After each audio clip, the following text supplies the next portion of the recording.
morning, waiting on Facebook. 2, 1, we are live on Facebook. We are live on Instagram. Welcome y'all, and welcome podcast listeners as well. My name is Dustin Jones. I'm one of 2 lead faculty within the older adult division of the Institute of Clinical Excellence, and you are listening to the PT on Ice Daily Show. Good morning. It's Thursday. That means it's Leadership Thursday. It's also Gut Check Thursday. We got some announcements, but today's topic at hand is going to be about not getting lost in textilation. Don't get lost in textilation. Many of y'all may feel this pain, whether you've been on the delivering end or the receiving end, but I want to talk about this, especially in the context of teams, in the context of 2021 and what the COVID-19 pandemic has really done to the dynamic of teams and communication, all that fun stuff, some different things to think about. So whether you are leading a team, delivering communication, or you're on the receiving end, I want to talk about some things to make or to reduce the amount of friction and tension and potentially conflict amongst individuals. So before we dive into that, Gut Check Thursday, all right? So today, this is an old school, and this is one of the first Gut Check workouts that we did as a group that Alan posted. I believe this comes from CompTrain, if I recall correctly. So today's Gut Check is very simple, but rather painful. 5 rounds for time. You can do 15 or 10 calories, 15 for the men, 10 for the women, on the assault bike or the echo bike. That's going to be painful. And then right after that, you do 10 burpees. 5 rounds as fast as you can go. If you get this done between 5 to 7 minutes, you're a rather fit individual. So that's Gut Check Thursday. Make sure that you post a picture or a time-lapse video with your score. We'd love to see that. Just tag at Ice Physio and then hashtag Gut Check Thursday, and we'd love to see that. In terms of courses, we have a busy month of live courses. Next weekend, the 15th and the 16th, I believe, Fitness Athletes in San Diego, Extremities in Florida. MOA Live is going to be doing a private course that weekend. And the May 22nd to 23rd, Cervical Spine has 3 different courses on that same weekend. One is in Pittsburgh, eating French fries on everything, you bunch of yinzers. And then St. Paul, Minnesota, and then North Haven, Connecticut. Fitness Athlete is going to be in Milwaukee. And then MOA Live, we're going to be down at Onward Charlotte in Charlotte, North Carolina. So excited for that. Online courses, they're all rolling right now. The next admission for many of the online courses is going to be in June. So you'll be hearing more about that.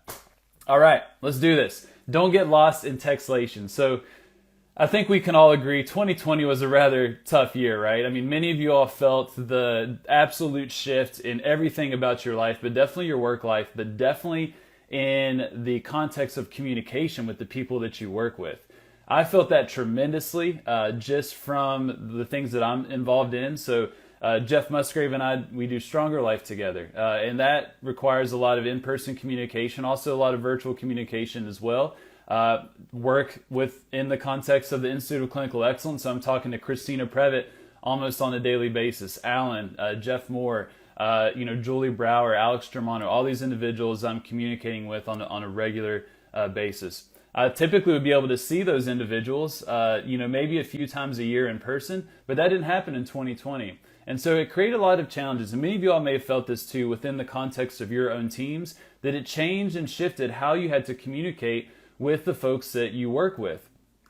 And what that did for many of us amplified an existing problem that was already there, but it made it a whole lot worse. And the issue is within communication of when what you deliver is not received as you intended. When you send a text, when you send an email, even a voicemail, your intent is not necessarily received as you had intended.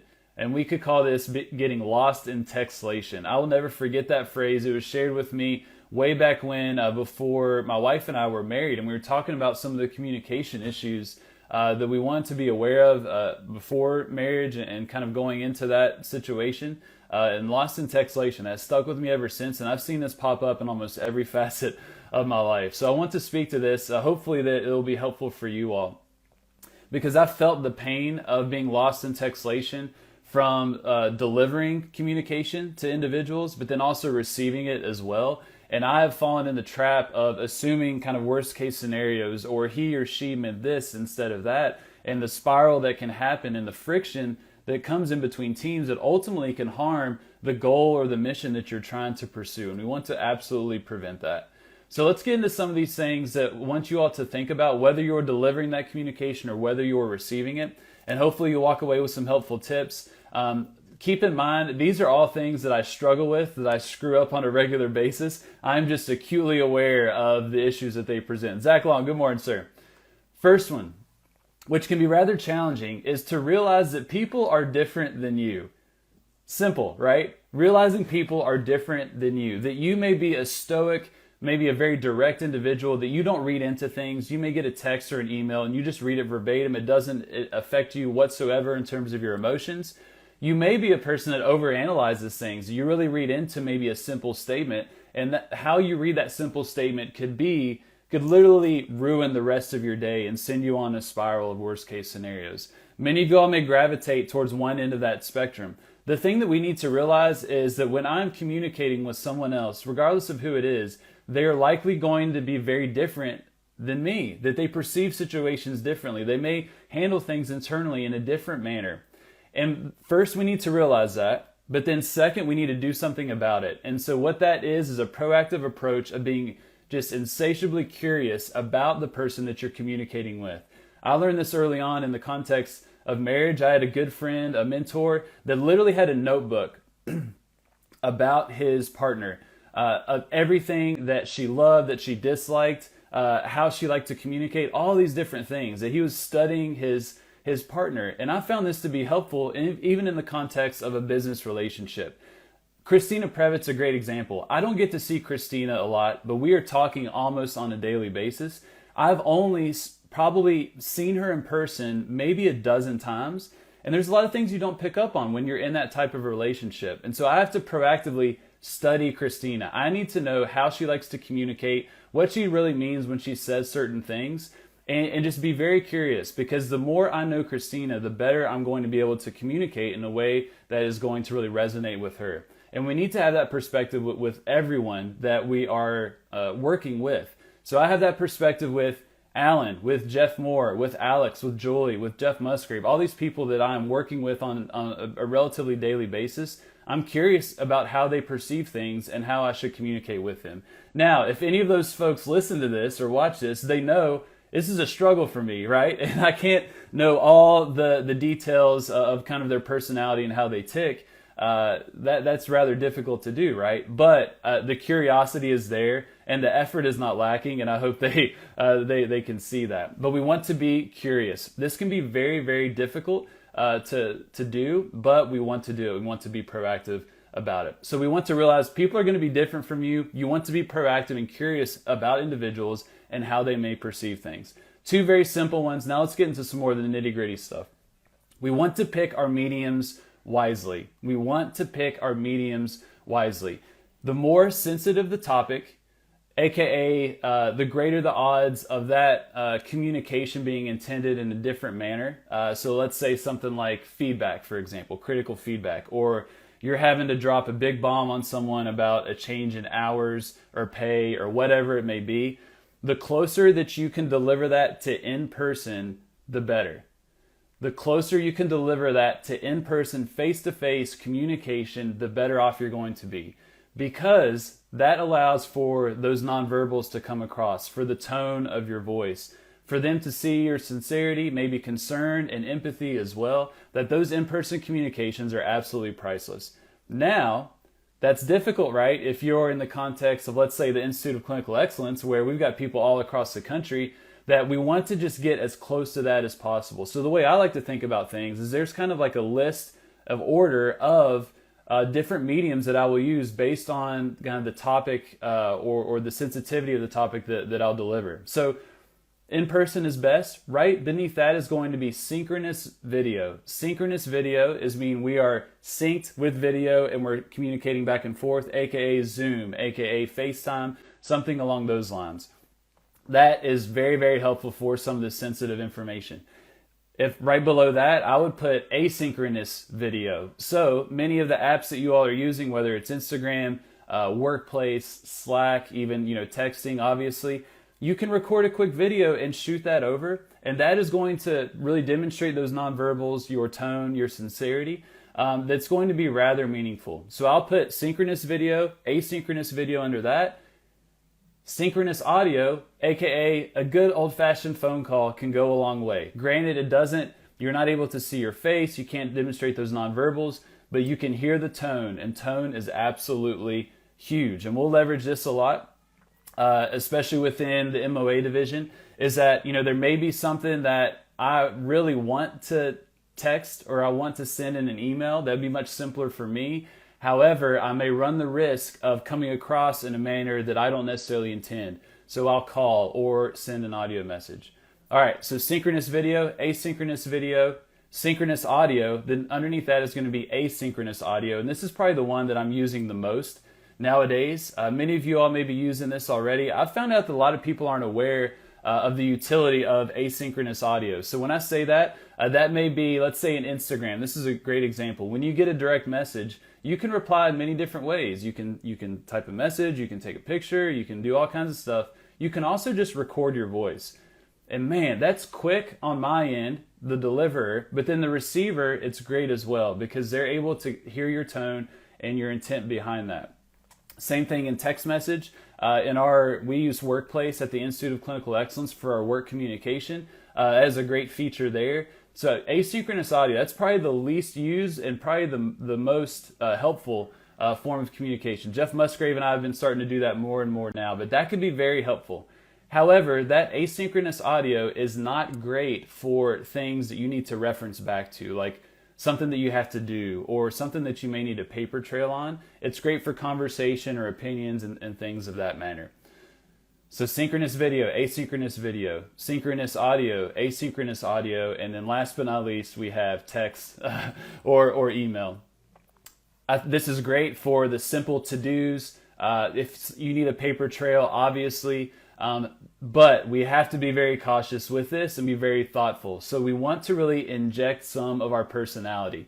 A GIF, however you say that, GIF, you know what I'm talking about, emoji, some exclamation points, some capitalization, some of those subtle things, an LOL if you're feeling crazy, or an LMAO if you're really wanting to spice things up. Something along those lines really injects your personality that can prevent someone reading it in a manner that you did not intend.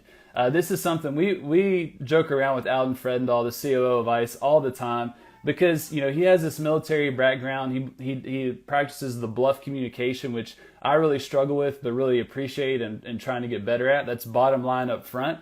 That Alan he'll be very blunt with things and sometimes not throw in a capital letter or punctuation or an exclamation point. He is adamant about not using emojis, and so it can be difficult to kind of get the intent of what Alan was saying. He's gotten so much better now.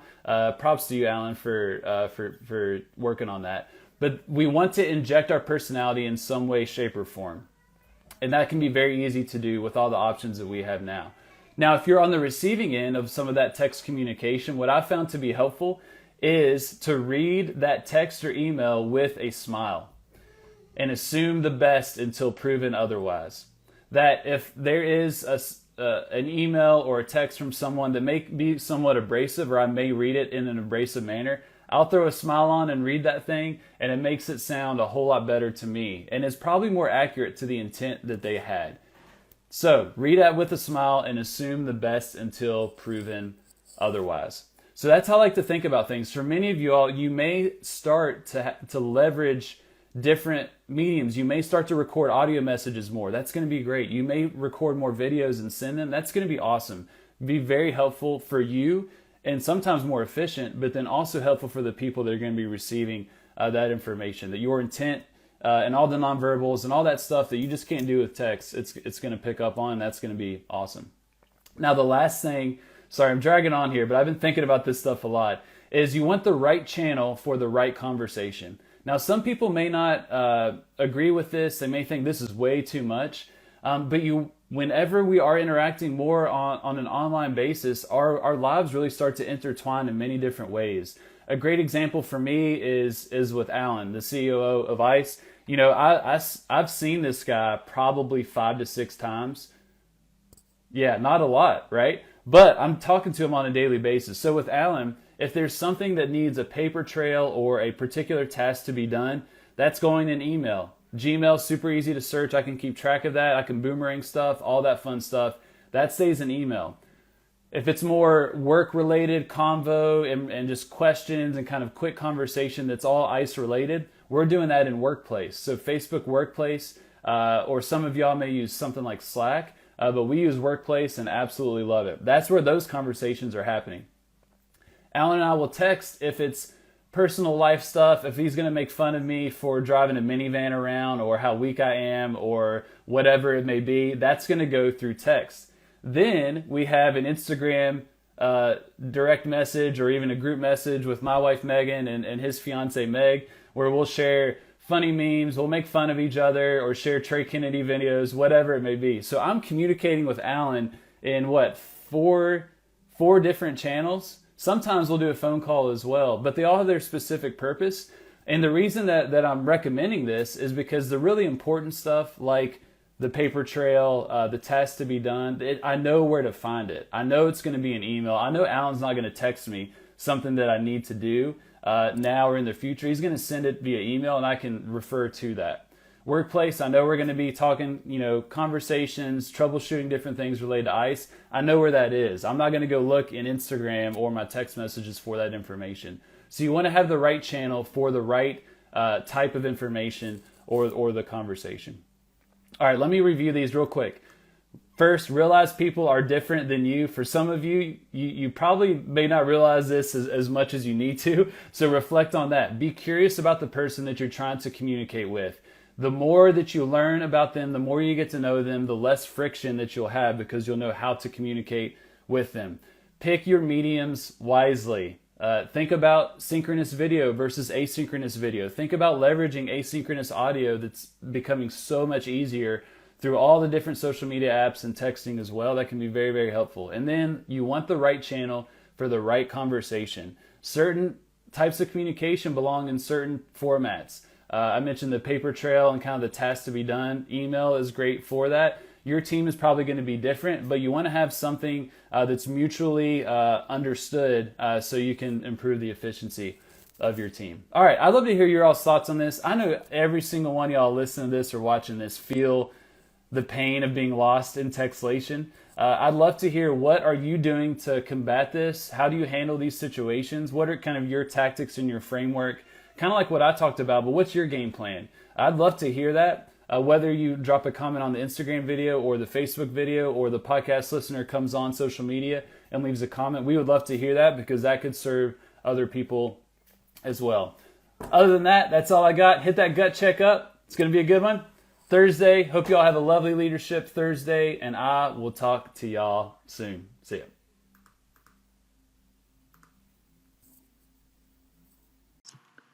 Hey, thanks for tuning in to the PT on Ice Daily Show. If you enjoyed this content, head on over to iTunes and leave us a review. And be sure to check us out on Facebook and Instagram at the Institute of Clinical Excellence. If you're interested in getting plugged into more ICE content on a weekly basis while earning CEUs from home, check out our virtual ICE online mentorship program at ptonice.com. While you're there, sign up for our Hump Day Hustling newsletter for a free email every Wednesday morning with our top 5 research articles and social media posts that we think are worth reading. Head over to ptonice.com and scroll to the bottom of the page to sign up.